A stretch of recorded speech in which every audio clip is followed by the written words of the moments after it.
be here.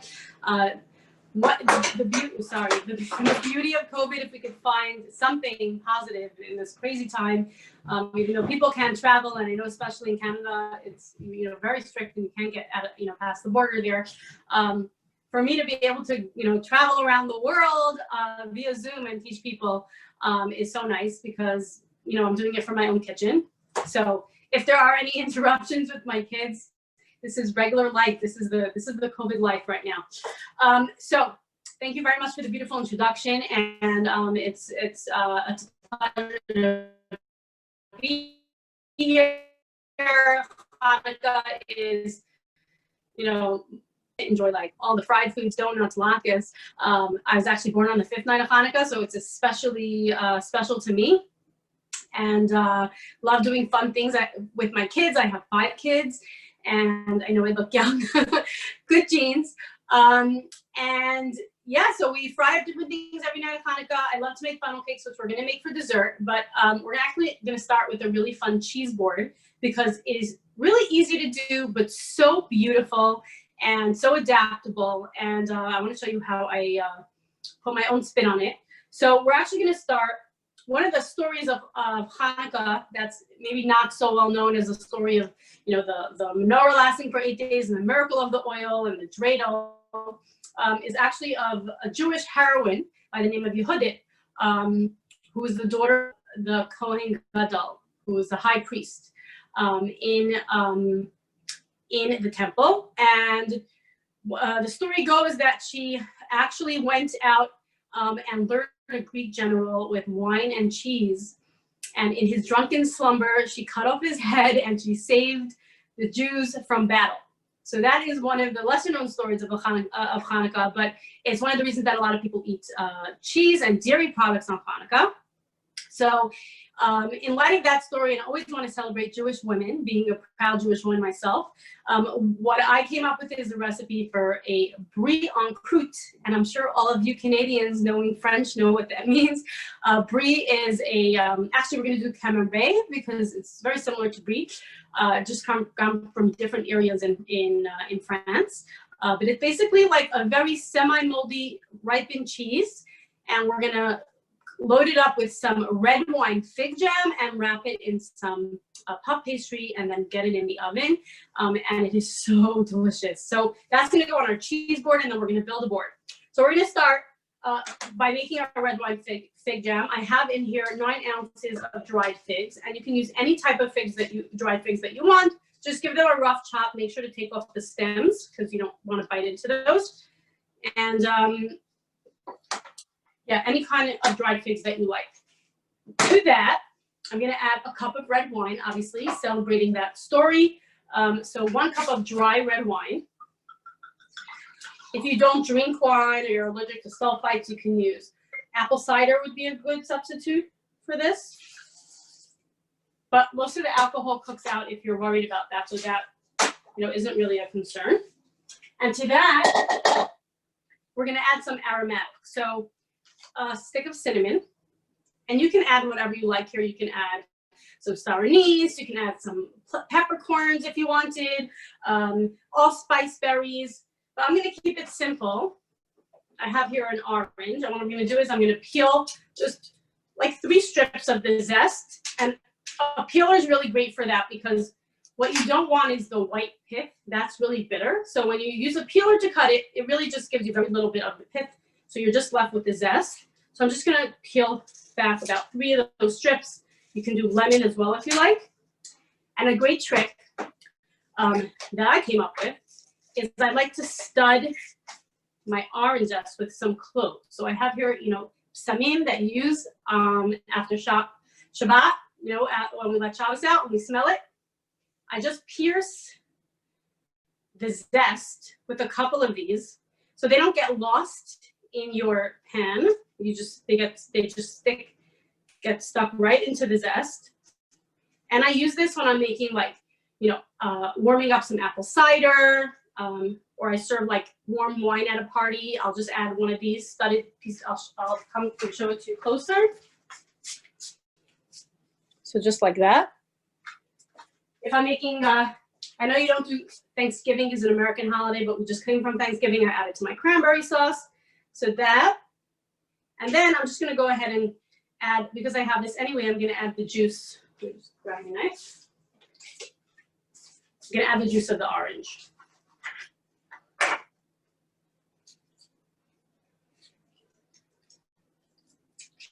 So it's really nice. I know it gets really cold by you. So like, you know, on the cold winter nights, I'll do that. I'll do the same kind of idea without the figs, just like with apple cider or red wine.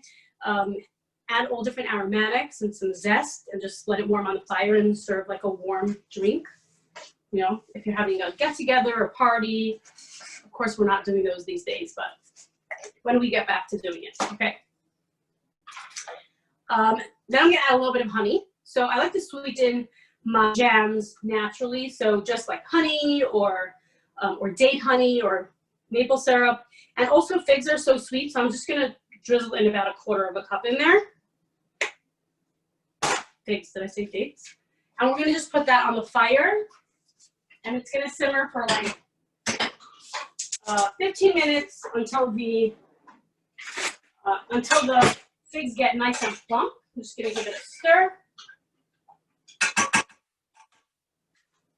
And if you wanted to go a little bit more in the savory direction, you can add a bay leaf in there. You can add some fresh thyme if you like, and peppercorns, as I mentioned before. And then you can get a little bit more of the savory flavor, which would also be really nice on the cheese. So, through the miracle of live demos, I actually had some jam right over here that I prepared in advance. So what I do is I cook it up on the fire, and then once it's absorbed all the flavor, I pulse it in the food processor, so it's nice and jammy. I'll show you closer up. Just like that. And we're going to, I'm going to grab my puff pastry.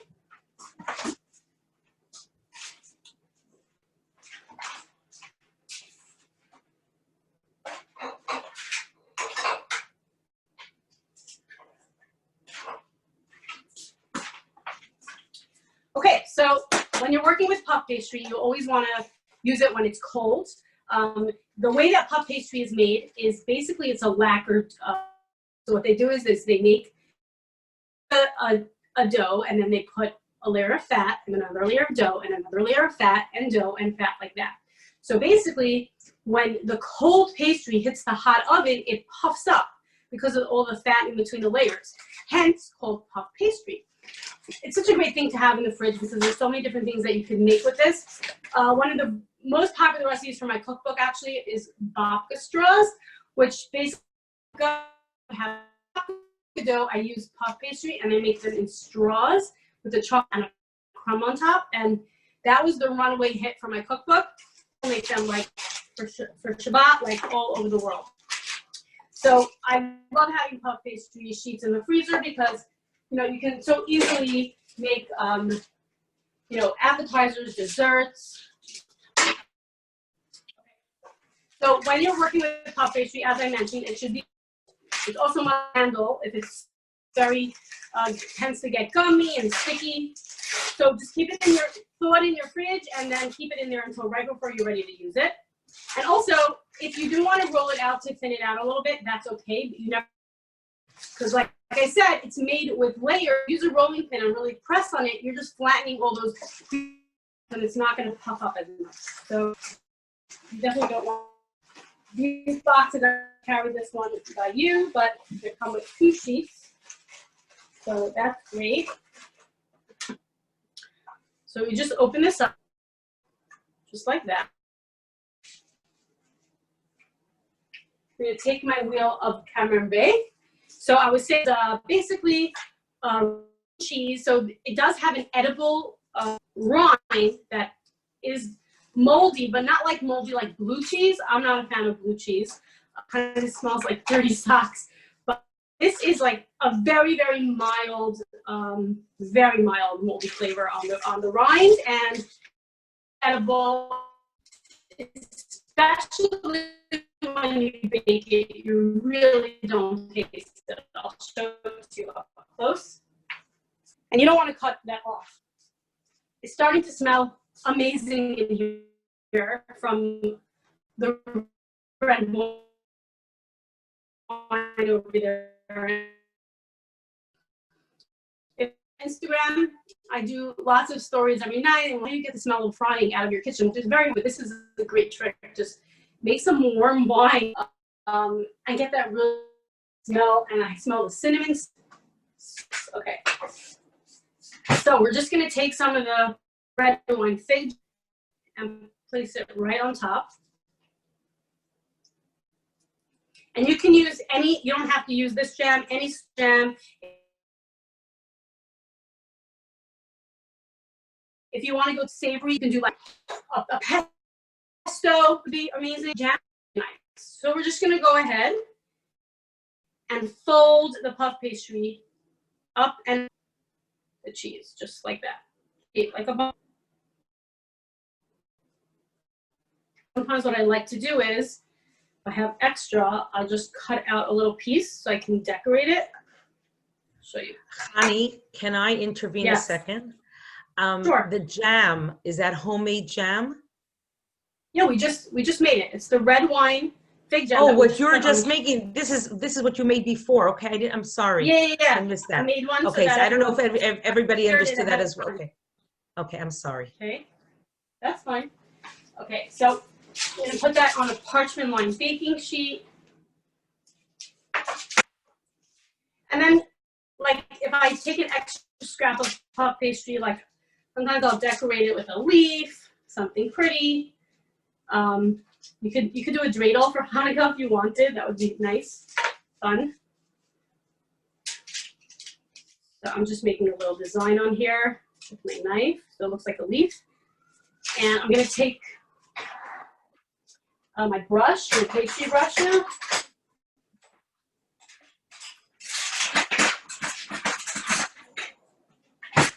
We're going to brush it with some egg wash. So if you were going savory, you know, you can, after you put the egg wash on, you can put some herbs, like sprinkle some herbs on it. And actually that wouldn't even be bad with the fig jam either.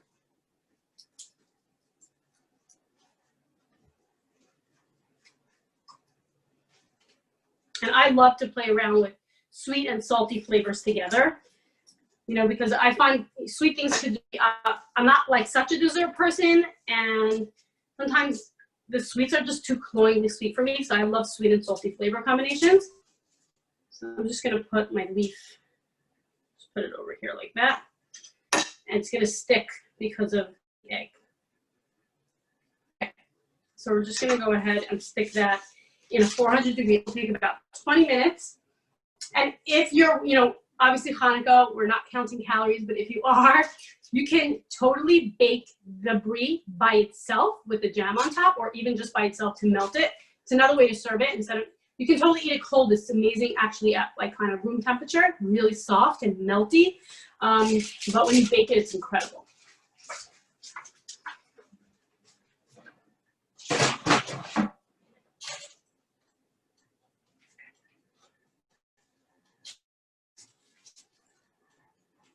Okay, so I got that in the oven at 400 degrees, and we'll get that starting. I wish we had smell-o-vision because it smells so good in here from that wine cooking, cloves and the cinnamon stick. Wow, amazing.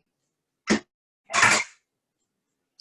In the meantime, so we're going to start to build the rest of our board while our brie en croûte cooks up. So here, obviously, to make a cheese board, you need a board. Start with a nice wooden board. I know that you have nice shops. I've been to Montreal, and is it Winners that you have? I don't know, but you have some good stores. Pick up a nice, something nice and rustic or a board. And we want to start by putting down the, so there actually is a technique to building a cheese board, and it goes this: something old, something new, something goat, and something blue. So you want old is such as a Parmesan cheddar, a Gouda, okay? New with cheese, so maybe some fresh mozzarella or feta or ricotta, Okay, so that's bread. Something also something goat would be a goat cheese, and something blue would be mold cheese. So like I said, I'm not a big fan of blue cheese. Like blue cheese, I find that most people don't like it. So that's why I go for like brie or camembert, which are very mildly moldy. So that's what we have in the oven. So I'm going to put the other components down, and I'll show you just a second what I do. Okay. Oh, actually, I'm going to grab my goat cheese. So I like to keep my goat cheese in the fridge till right before I'm about to do this. It's easier to slice when it's really cold. And really nice, roll your goat cheese into some kind of top. You can roll it in herbs. You can roll it chopped nuts, dried fruit. Those are things. Some mixed in is also nice. But I'll do. So first we're going to get it out of the wrap.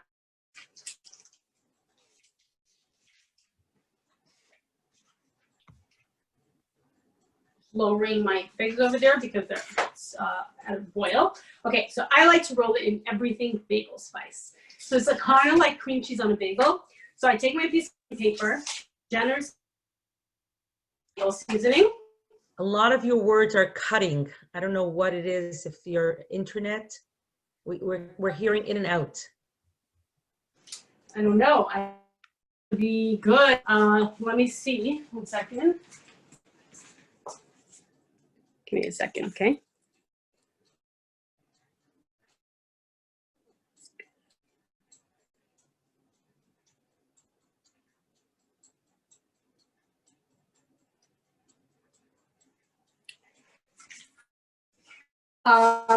Yeah, my Wi-Fi connection seems strong. Is it okay now? Yeah?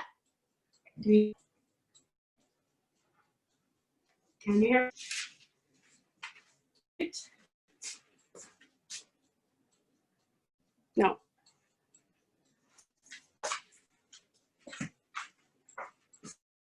Can you hear me?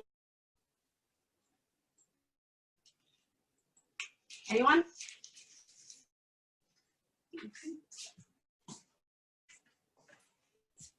We hear you. We hear you.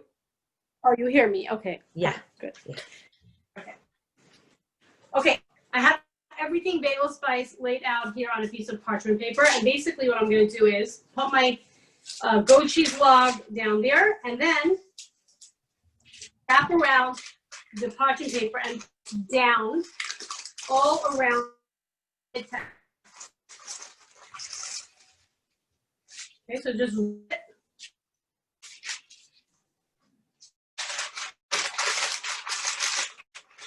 over the sides.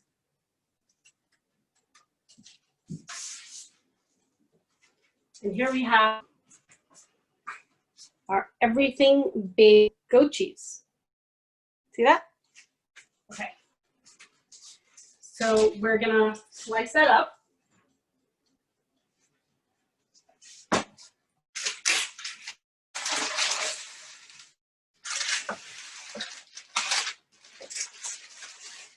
Let's come over here. Move this over.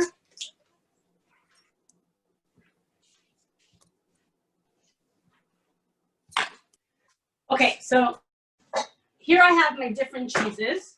And when you're choosing a cheese, besides for what I said before, the rule of something old, something new, something goat, something blue, you want to think about textures and different colors and different shapes. This is going to add a lot of visual interest to make your board look more beautiful. Here, obviously, I have the goat cheese and the feta cheese, so creamy.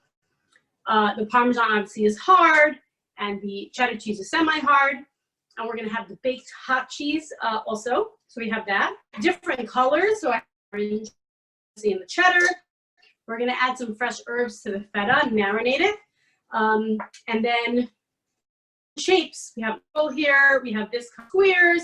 This one's gonna be kind of the circles. So this is all gonna add different visual elements to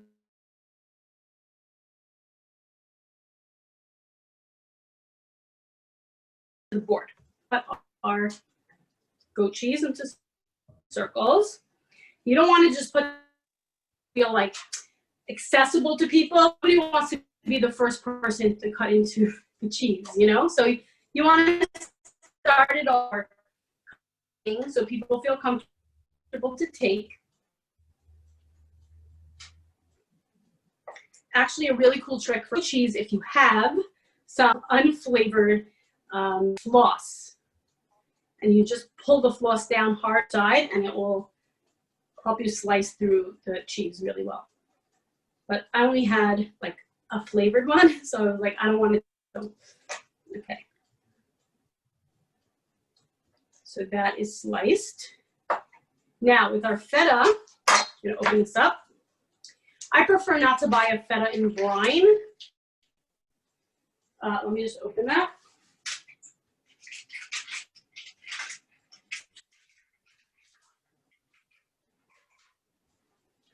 I just find that sometimes very wet and not such a big fan of it. So, but whatever you like, any kind of feta you like, I'm just gonna chop that up. Here. Okay, so we're gonna take our feta cheese here.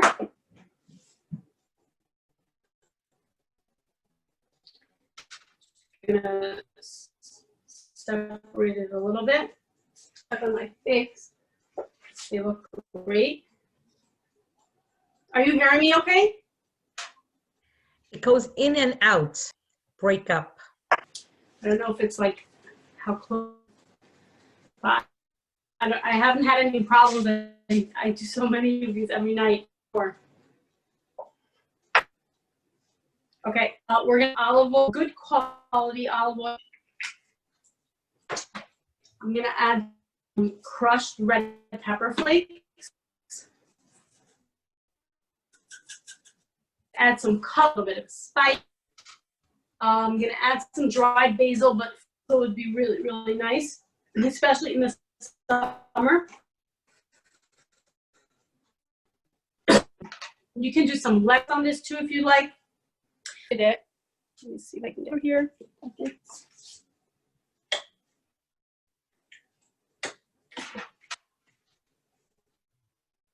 There we go.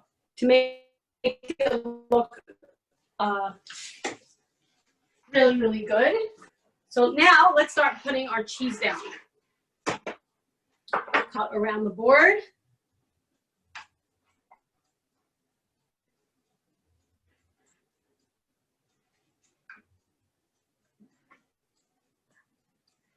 Okay.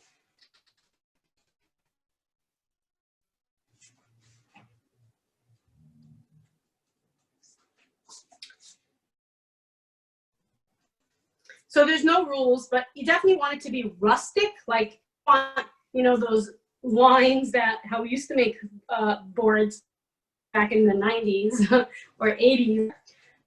Want some flowing, rustic, and fun. So now, once we have our cheese down, I'm going to leave a space for them, which is baking up here. We can start by putting on different elements. So now for the other part of cheese, we want to do different nuts, fruits, dried fruits, pickles, olives, different flavors and different texture colors. So you want to think about something sour, something sweet, something salty, all those types of things. So I'm just going to put down bowls here, some plates, and you know, I just in front of me and go with the flow, you know, no rules. So I'm going to start with some cornichons or tiny little pickles. I love these. They're so crunchy. So I'll show you these. The best pickles ever. This is going to be a crunchy element and obviously a salty element and a sour, acidic.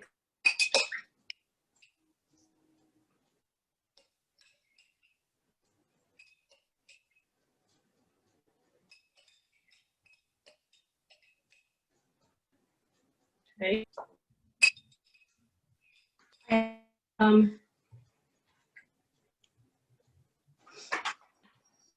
beautiful tomatoes on the. So we'll put these over here. Some of them fell off the vine, just make believe that they're on there. Sort of hearing to myself. Yes, I hope so. I didn't hear what you said. I said, are you sort of hearing me? We're hearing you. It just goes in and out. It's like there's something wrong with it, like an echo type of thing. Oh, But echo. we're getting it. We're getting it. I don't know why. Some of your words get swallowed up. We don't hear. Oh, I'm so sorry. Okay. Dried dates. Dried fruit in general is really, really nice with cheese. So we have some dried dates here. Grapes are so nice on a cheese plate. We're gonna add some grapes.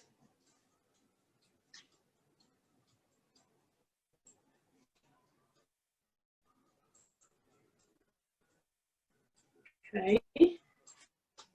Orange. I'm actually gonna cut it over here so we can.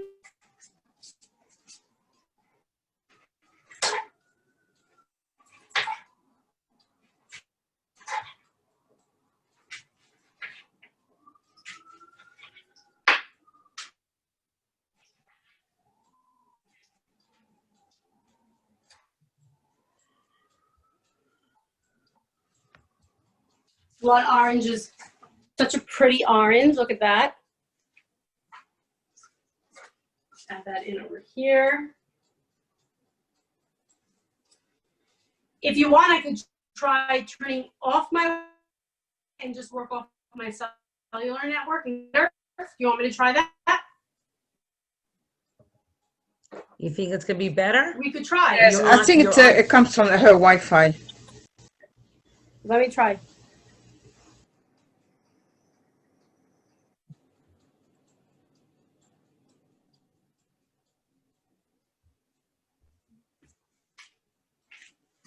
Is that better? It's better, but we don't see you. Oh, you don't see me. Okay. Now we see you. You could see me? Okay. Great. It seems like it's just a little bit delayed. Okay. Okay, now we're going to start adding some nuts.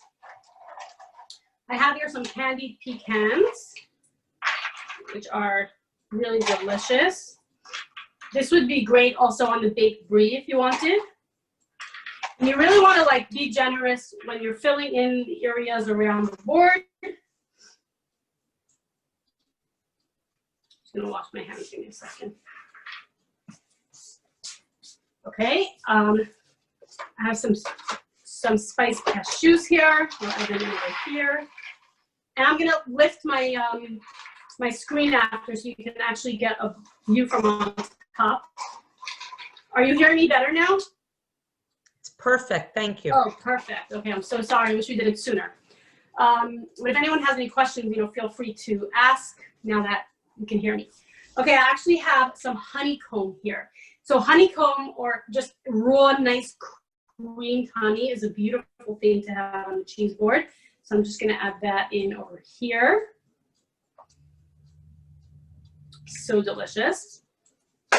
And if you weren't putting the jam on top of the brie, you can also have a little bowl of jam. That's really nice. I actually found this shopping the other day. It's a little thing of guava. It's kosher certified. And guava paste is really delicious with cheese. They do it a lot in South America. They eat it like that. So I'm just going to stick that on because I just saw it and I thought it was really fun. Just going to stick that in here. We're going to add some olives. I'm actually going to add the olives here. What was that last thing you just added? I missed it.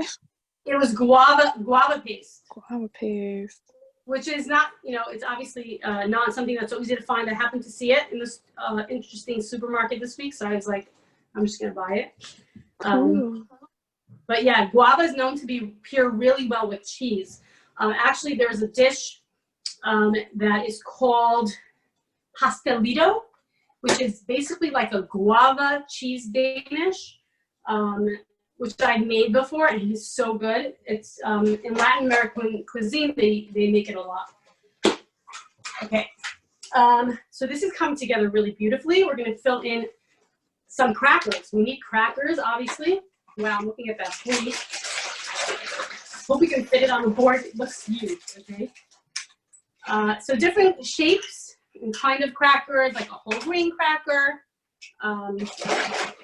you know, a cheese kind of water cracker, any of those to fill in around the edges. If you want to do some chips, that works too.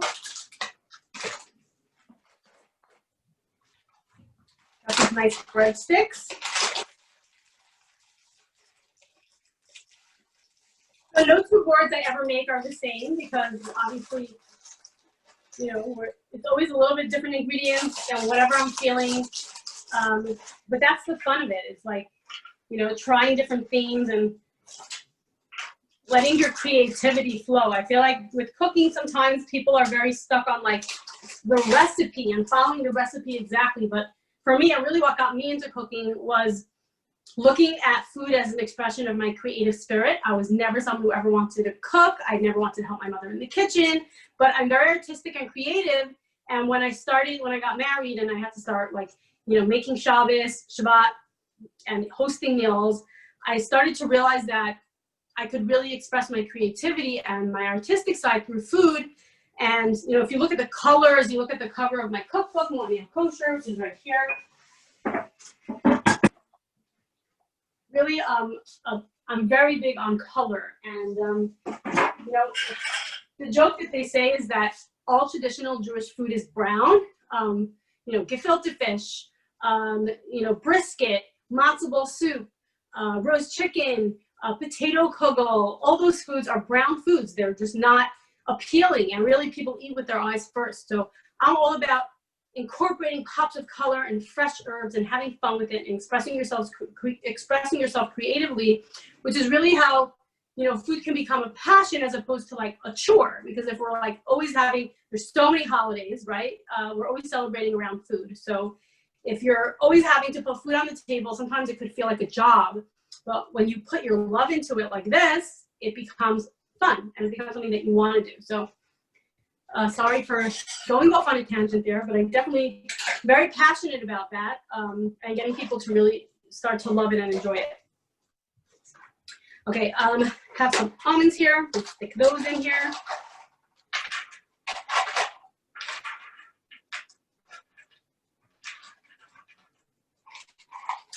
Okay, I think we're looking really good here. I'm gonna move stuff over because I want to make sure I have room for my brie, which I think we're gonna put over here.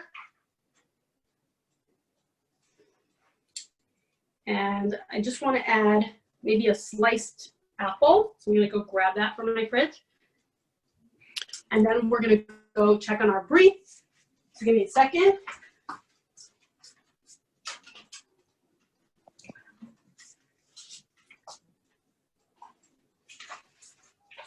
It's looking amazing, amazing.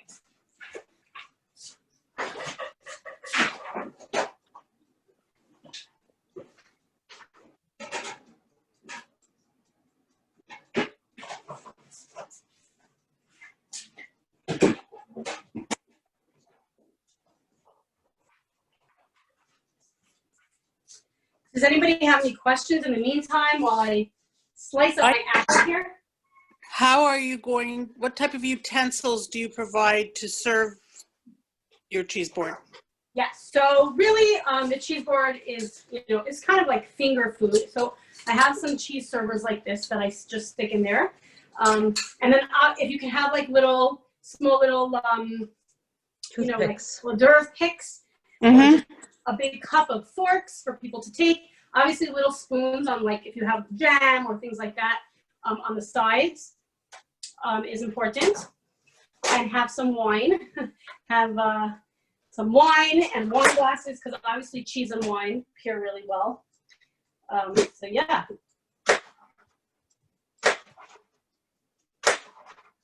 And what's nice about these boards is like you can do this, you know, I'm doing it with cheese, but I do it for Shabbat. I'll do it with different types of meat. So I'll do like, I don't know if you've heard of Hasselback salami, which is like, you know, Hasselback potatoes where you slice it like an accordion. So I created a recipe doing that with a salami and like a glaze.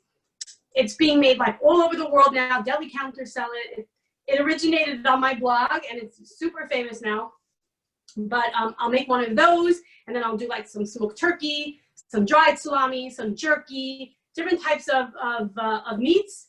And then also I'll fill it in with pickles, mustard, fig jam, olives, crackers, and that's like a whole course in and of itself. Also, I'll do it for the fish course.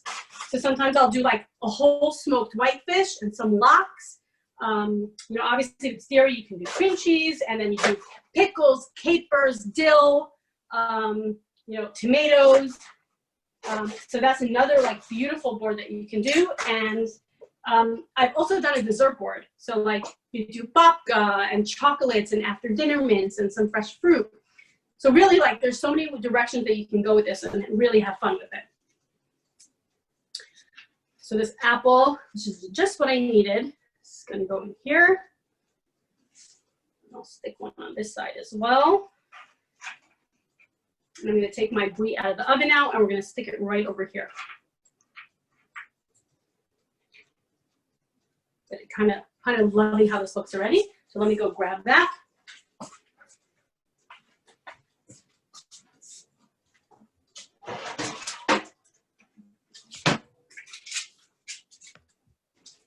So this is our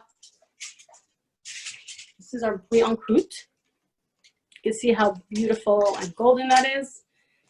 And we'll take these. Rather large. Stick it right over here. Okay.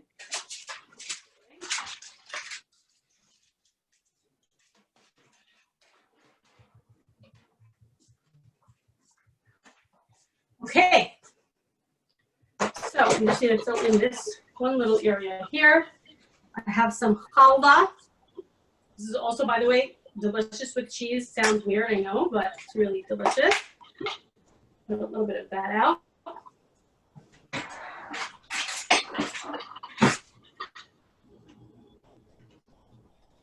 Also, I don't know if it's made it to you yet, but the shredded halva that they're selling these days is so incredible.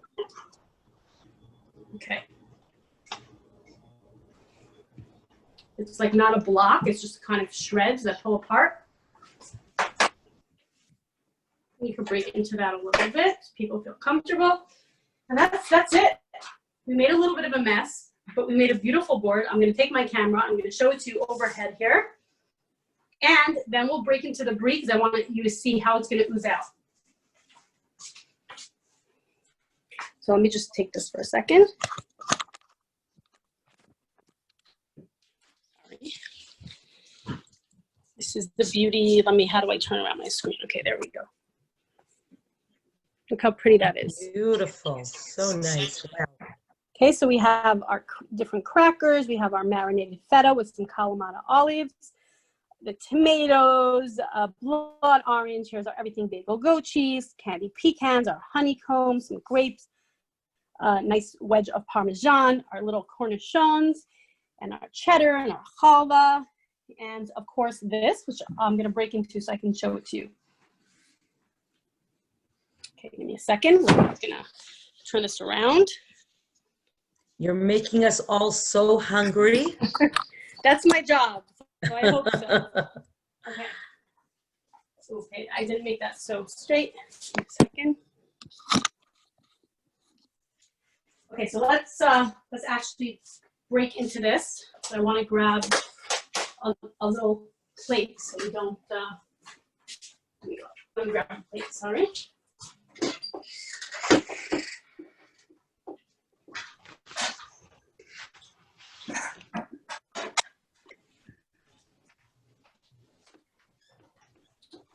Can you please repeat how you made your jam? Because you were going in and out. It was very hard to hear. Yes, of course. Give me 1 second and I'm going to tell you. So if you don't want to make a whole cheese board, by the way, and you want to just melt it onto here, and you want to just like make the brie en croûte and then you put it on a platter and then you can put around this, you know, some grapes and some crackers. That also works, and to make something smaller like that. I forgot to put these down also. You want to stick these in, wedge them in onto your tray. So let's break into this so I can show you what the inside looks like.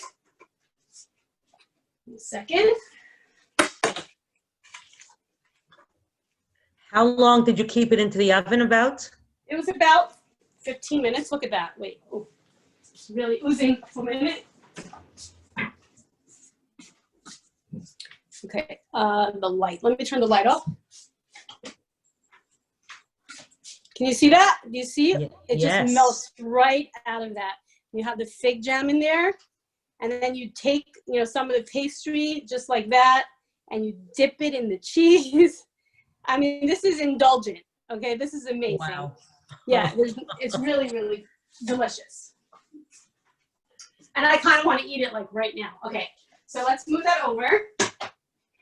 So just a little recap on how I made the jam. So you take just a container of dried figs, any kind works. I use mission figs. You can use Calamarina, about 9 ounces, but if it's a little bit more, a little bit less, it's okay. Make sure to take the stems off and then just give it a rough chop. Add it to your pan with a cup of red wine.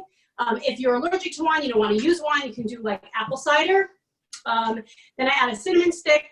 I added a few strips of orange zest with the cloves stuck in one of the strips. And then the juice of the orange, a little bit of honey or maple syrup or date honey if you want, Ceylon, and that's it. And then bring it up to a boil, reduce it to a simmer, and let it simmer for like 15 minutes. And then you can just pulse it in your food processor if you want it more of a jam, or if you want to leave it like chunks like that, you can do that too. So super easy to do. Okay.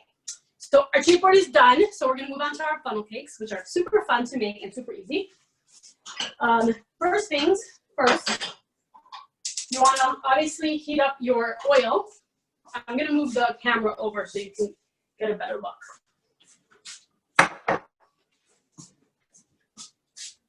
This.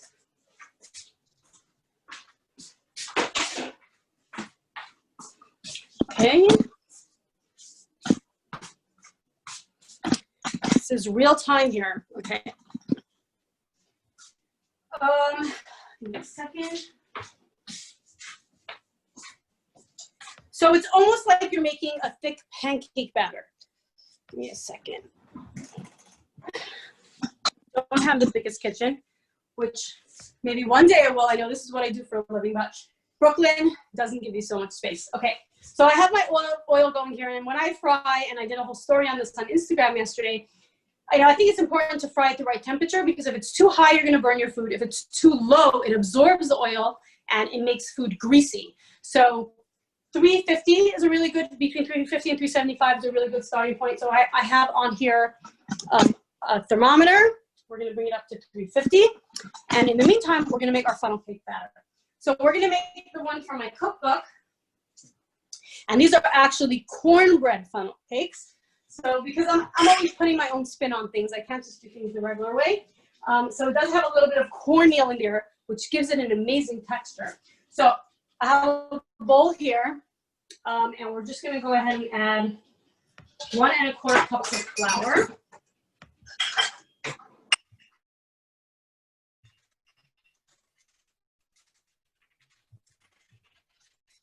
When you're measuring out flour, the right way to do it is to use the bottom of a way you have a level cup of flour. Okay, so that was a 1/2 cup. We can do 1 1/4.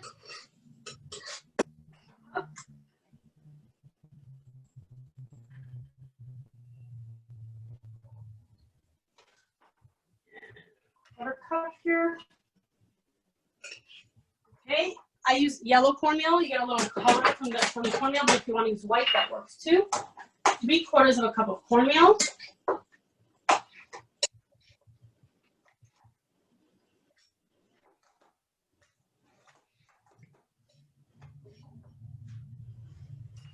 We're going to add 1/3 cup of sugar to that. 1/2 teaspoon of kosher salt. Let me get that here. 1/2 teaspoon of salt. And we're going to do 1 teaspoon of baking powder. And if you didn't know this, you see that part over there? That's for leveling. What we just did with the knife, that's for leveling your baking powder off. Scrape it. Make sure you have a level spoon. That was actually a 1/2 teaspoon. I need 1 teaspoon. 2 of those. Okay. We're going to give that a whisk.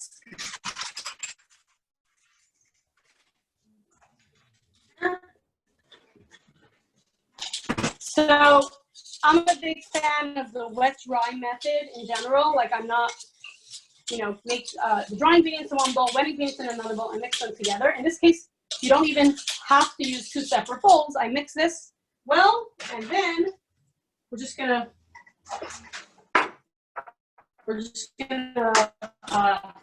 beat 2 eggs here.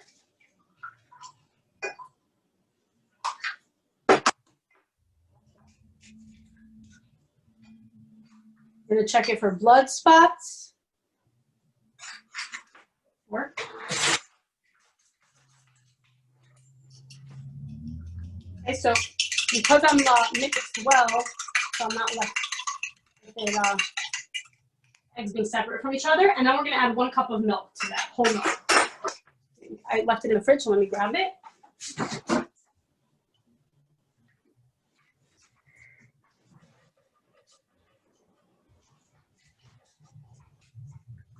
Okay, if you want to make these porridge, you can use any kind of creamy milk. Oat milk is very in these days. A nice creamy almond milk, not like a shelf staple, but like one of the like a creamy one. Like I don't know if you have Califia Farms or one of those. So any kind of creamy porridge milk would work. Okay, we're just going to take a spoon and we're going to mix this batter up. So it's like we basically made like a pancake batter.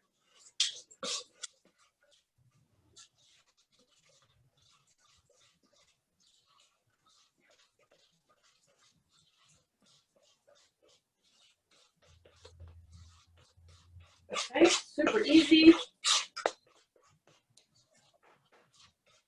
Let me see, our oil's at 200 degrees. Okay, you don't want to overmix. Don't worry if it's like a little bit lumpy.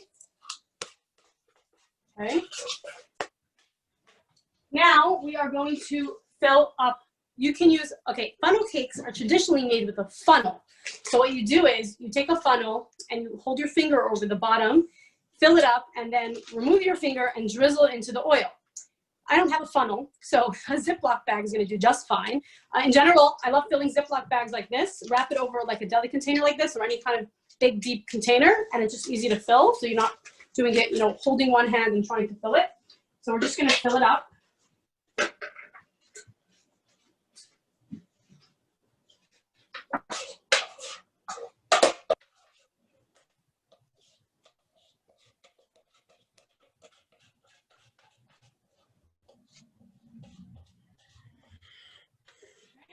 Now,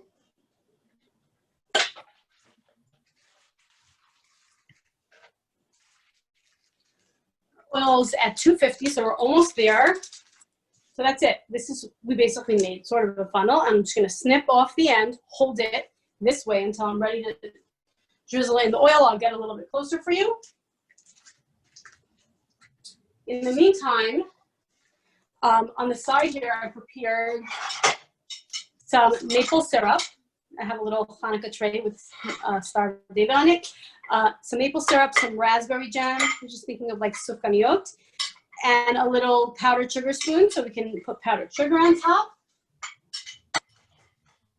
And then if you like, I actually also prepared a bowl here with some cinnamon sugar. So it's a cup of sugar and a teaspoon of cinnamon mixed together. And you know how sometimes you buy donuts like this? So I thought it would be fun if we roll one of the funnel cakes right when it comes out of the oil while it's still hot. You roll it, just quickly give it a dust of the cinnamon sugar on it, and you can have that coating as another way that you can serve as well. Could you please repeat the recipe of the dough? Yeah, sure. If you want to write it down, I'll just, Yeah. I'm going to say it now. So it's 1 1/4 cups of all-purpose flour. 3/4 of a cup of cornmeal. And if you don't want to make the cornbread ones, just add another 3/4 of a cup of regular flour. 1/3 of a cup of sugar,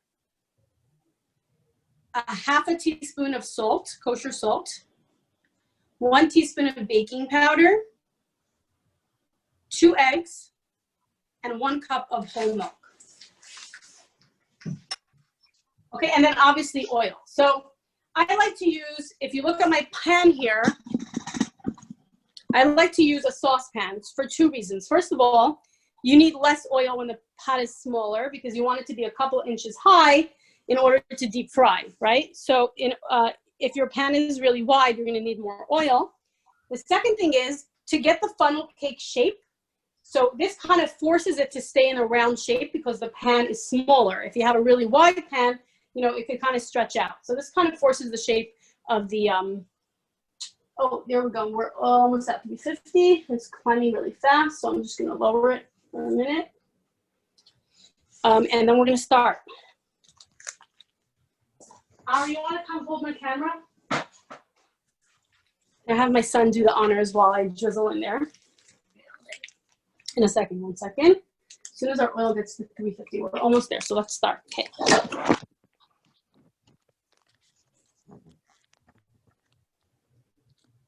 Okay, 1 second, 1 second. Let's switch it around. And you come over here just like that, okay? Great. Scissor. Can you see good? Good.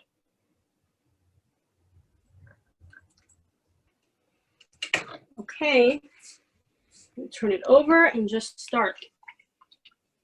Go in a circular pattern, and then you can go back and forth a little bit. Wow. And it's gonna rise up. Give it a second. See that? Oh, wow. No cake. Have fun. Are you doing that thing with the sugar? Yeah. Okay, so you're gonna give it like 2 minutes or so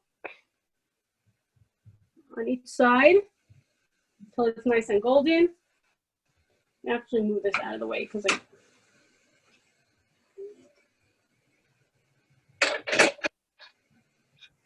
So you see what I mean? The pan helps it kind of hold the shape. Does the oil get black? No. Dark? No. No.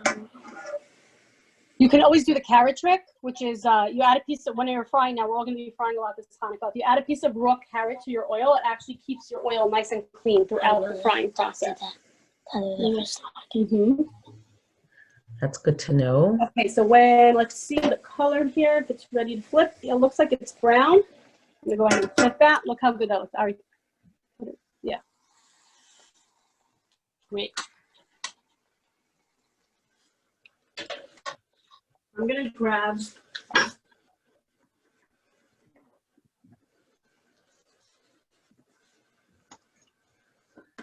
Can I take that?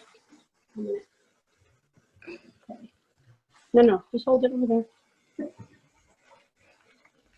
It's going to be about 2 minutes on each side. And then I like to drain it on paper towel just for a minute because just to get off that initial, grease. We're going to put it in the cinnamon sugar just for this one. Let's see. Okay, another half a minute there. Oh, they look so good. And so easy. They're so easy. So easy. You have to eat them.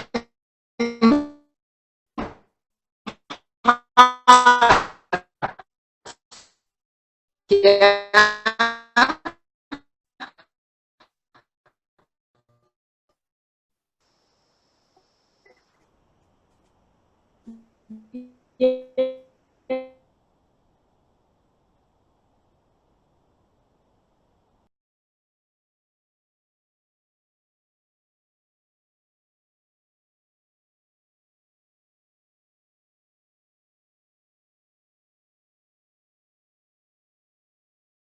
Frying up. If anyone wants to ask questions, I'm happy to take any questions about Hanukkah cooking in general. you have questions about what I do, you know, we can definitely take some questions now. So maybe we should do one at a time if you want to raise your hand and then unmute yourself. So we yeah, have happy to do that while this is cooking. you have a lot of seasoned cooks on. I'm sure Moroccan cooks probably, right? That's right. So we have a lot of professionals on. Right. I actually, I did one of my first demos ever. I did in Montreal. What was it? CJA, JCA. CJA, yeah, the Federation. CJA, and I wanted to make like something for Moroccan cooks. I'm not Moroccan, obviously, but just influenced by Moroccan cuisine. And it's actually, that recipe made it to my book because it was so delicious. I'll show you what it is.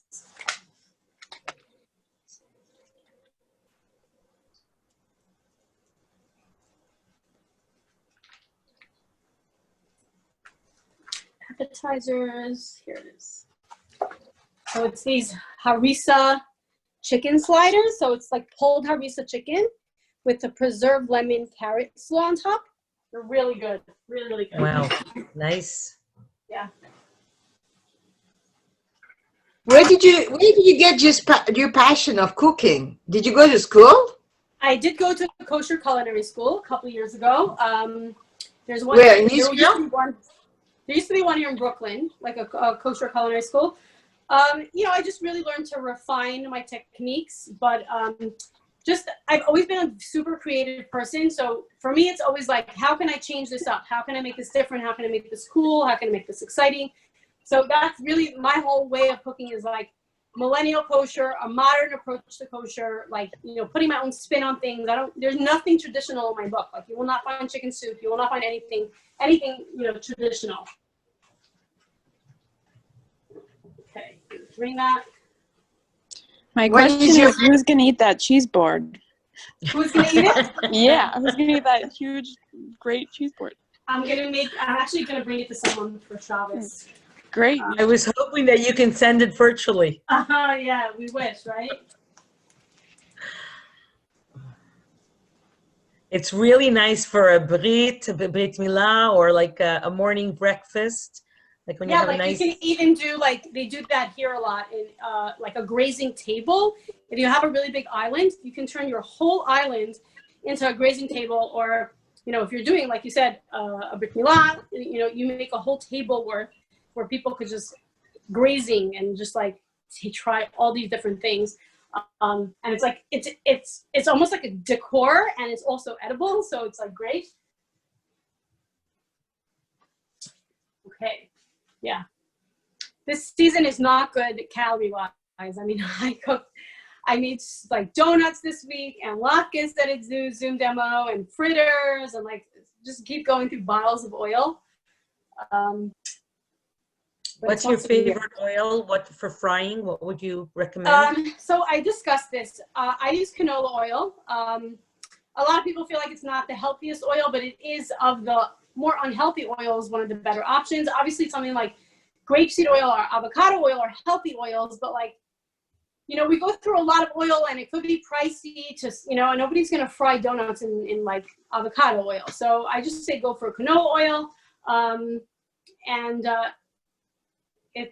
You're eating a donut anyway. It's a fried donut. So like, does it really matter? You know? I don't know. That's how I feel about it. Did you ever come up with something for the gluten-free? There's so many of people that are going gluten-free. Did that ever cross your?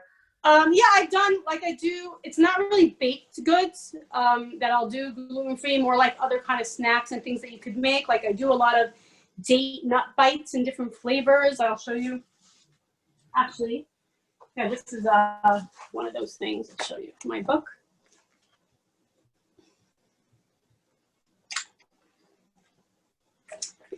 So I have these pecan pie bites. So it's like made with pecans and dates and some spices. And I do it in different flavors. I have them on my blog as well. But I also did, let me just get this out. I don't want it to burn.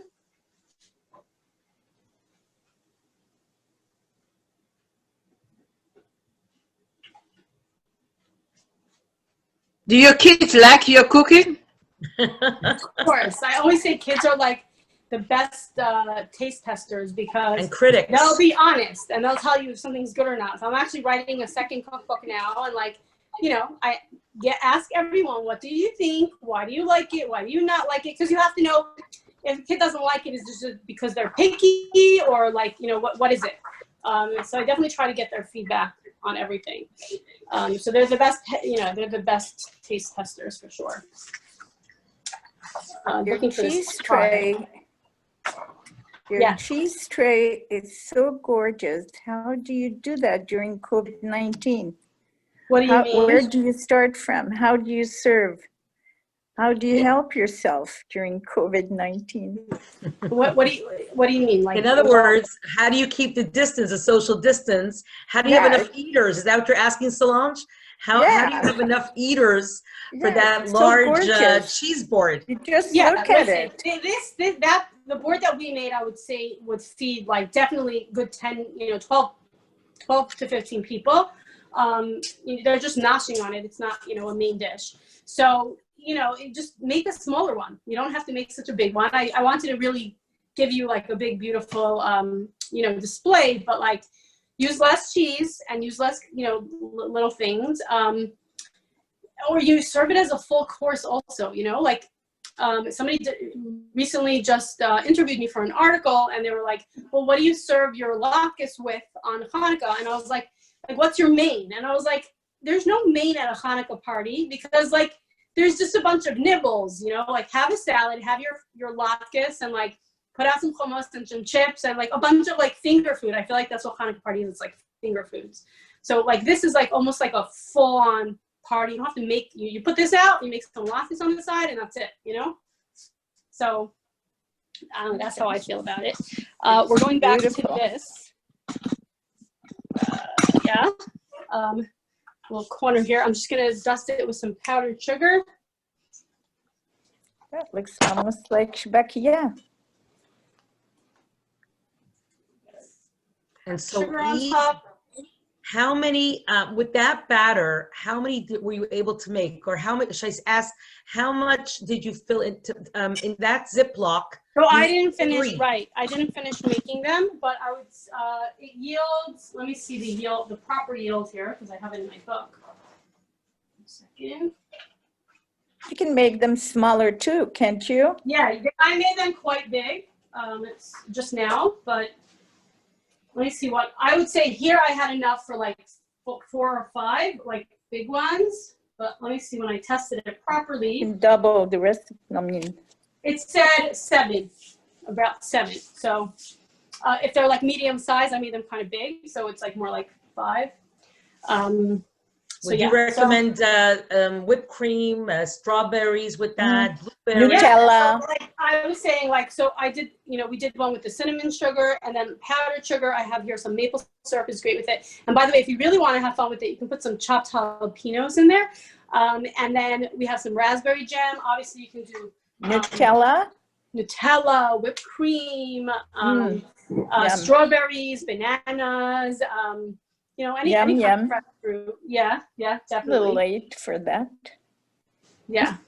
But my kids are going to enjoy these now, even though it's 9 o'clock. But really, this is the type of thing you got to eat right out of the fryer, not the next day, So you make it at the end of a Hanukkah party. You have your batter in the fridge, and when everyone's ready, you just throw them in. Does the batter stay in the fridge for 1 or 2 days, a second day? Yeah, I would say you could make it a day in advance. Yeah, definitely. Yeah. So that wraps up our demo. I hope you enjoyed. I hope you'll try some of these delicacies. And it was great to be here. Pleasure. Can I please ask you? Can I please ask you to repeat the jam? The jam recipe? Yeah, please. Sure. So it was about 9 ounces of dried figs. Dry what? Dry what? 9 ounces of dried figs. Figs. You do it with figs. Yes. Okay. Can I do it with cranberry? Can I do it with cranberry? Yeah, you can make a cranberry jam, but you're gonna need less. You're gonna need less wine because or it'll take longer for it to cook down. Okay. Dry cranberries. I mean, I would do a fresh cranberry sauce. That would be amazing on brie, like amazing. And I do that. I do exactly what I did now. I do with cranberry sauce, but I do add more sweetener because cranberries are very tart. Exactly. Right. Okay, so to this, I added about a quarter cup of honey, and I would probably do a half a cup of honey for a bag of cranberries. And then the juice of half an orange with a few strips of the orange zest and some cloves and a cinnamon stick. And that's it. And a cup of Wine. How much pomegranate juice, a cup of red wine, a cup of apple cider. a cup of red wine? Yeah. Wine, a cup of red wine. Yeah. Okay. Yeah. Thank you. Okay. So I really, really thank